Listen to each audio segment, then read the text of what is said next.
What is up, guys, and welcome back to my channel. In today's video, I am very sick, so my voice is going to sound a little bit different. I am currently waiting on results from my COVID test, so I will put a little thing in the video letting you know if I have COVID or not. But I was going to do a much more upbeat video for this, but I just don't have the energy to do an upbeat video. But I did recently learn how to screen record on my computer. So for this video, I'm going to be screen recording myself editing 2 photos that I took a few days ago in studio using a fiber optic brush. For those of you who don't know, a fiber optic brush is this, and it goes onto the end of a flashlight, and in the dark, these little fibers at the end will light up, and you can use this to like paint over somebody. So you turn out all of the lights in the entire studio, set it to a long exposure. We did a 15-second exposure, and then just like paint this over their face, and it contours their face over the course of the exposure. We got some really, really cool pictures that I am really excited about. So I'm excited to edit those. I have already edited these ones, so I know what I'm gonna do, so you don't need to like watch the whole process of me like tweaking it and figuring it all out. But yeah, hopefully you enjoy this kind of more low-key video. I know a few people in the past have asked me to do editing style videos. I mean, editing is a pretty big part of photography, so I'm happy to include a little bit of that on my channel. Excellent. Well, without further ado, let us begin. The photo that I'm going to be editing is this one here, and I want it to kind of look like it's underwater because the fiber optic brush that I used has this already existing kind of spooky underwater cast to it. I'm upping the exposure first off, but not too much, because you see there's a lot of white already in those really exposed areas. So I'm lowering the highlights by a lot so that I can increase the exposure even more and kind of create that separation between him and the background. Generally, I don't like to increase the contrast too much because increasing the contrast lowers shadows, and the shadows are already quite low in this picture. I'm gonna kind of turn that blue a little bit. I think we put in a bit too much green, gonna tone that up. I find that adding a little bit of red to the blue gives it this like true water feel, whereas the green can kind of corrupt it a little bit. All right, well that's looking good to me. Gonna turn those shadows up a little bit because we're gonna be burning a lot. We're gonna be using the dodge and burn tool to death on this edit, so it's okay if in camera raw we have the shadows up quite a bit. Okay, I think that's looking pretty good, maybe a bit redder. Yeah, that's looking good. All right, let's open that up in actual Photoshop. First thing I do in Photoshop is create a background copy, and actually I'm gonna make 2 because I'm gonna be using both of these layers, and then the last one is just there as a backup in case I screw something up. First things first, I am going to, the fan's going, I just got the fan on my computer replaced.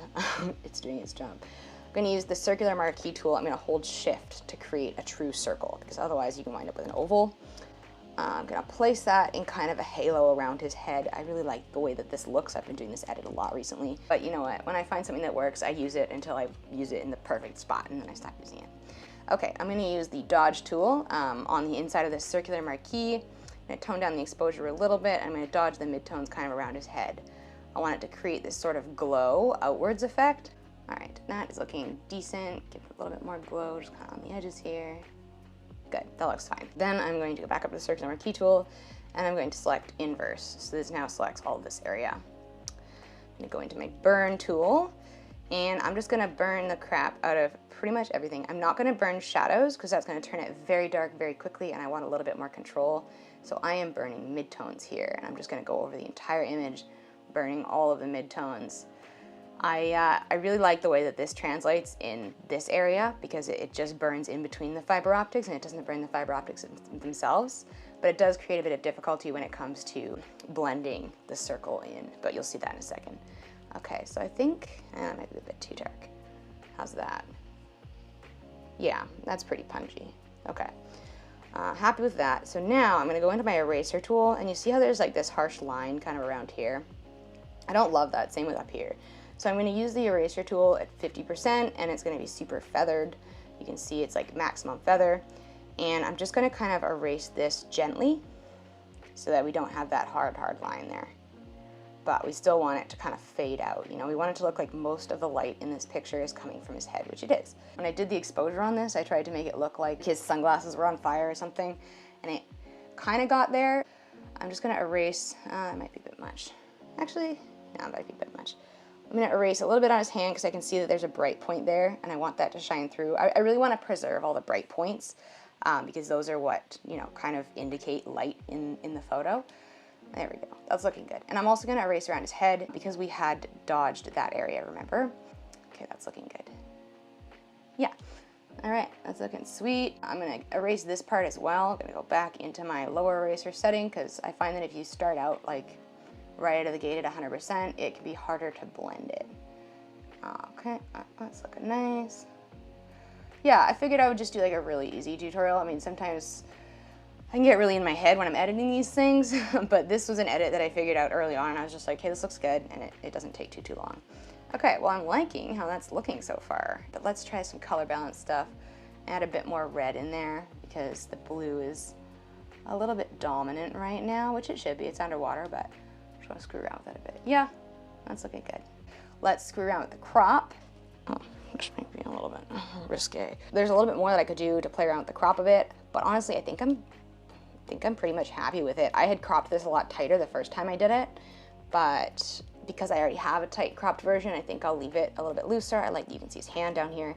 I might dodge out his hand a little bit just so we can see it a bit better.